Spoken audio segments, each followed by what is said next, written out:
اللہ تعالیٰ نے دنیا کو اسباب کے ساتھ جوڑا ہوا ہے. اللہ تعالیٰ نے حسین ابن علی کو بھی شہید ہوتے دیکھا ہے. اللہ تعالیٰ نے کعبے کی توہین یزید پلید کے دور میں ہوتی بھی دیکھی ہے, حجاج کے ہاتھوں دیکھی ہے. ایک دفعہ ہی ابرا کے لشکر کو تباہ کیا ہے, بس اس سال کو یادگار بنایا کہ اس سال نبی علیہ السلام نے پیدا ہونا تھا. اس کے بعد دنیا کے معاملات کو اللہ تعالیٰ نے چھوڑا ہوا ہے اوپن انسانوں کے لیے, کہ انسانوں نے گیون سرکمسٹانسز میں اپنے معاملات کو لے کے چلنا ہے. اللہ تعالیٰ نے انٹروین نہیں کرنا. ایون نبی علیہ السلام بھی آپ دیکھیں, آپ کے 4 دانت شہید ہوئے غزوہ احد کے اندر. صحابہ اکرام آپ کے پہرے کے اوپر ہوتے تھے. حضرت طلحہ کا ہاتھ شل ہو گیا تھا, تیروں کو اپنے ہاتھوں پہ روک روک کے.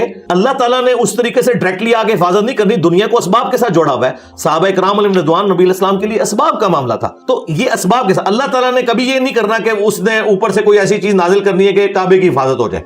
وہ امت کی ڈیوٹی ہے, امت کو کرنی چاہیے. لیکن ان کا دعویٰ یہ ہے کہ اولیاء اللہ جن کو یہ سمجھتے ہیں, وہ کہتے ہیں دنیا کا نظام چلا رہے ہیں, وہ اشارہ کریں یوں ہو جائے, وہ اشارہ کریں یوں ہو جائے.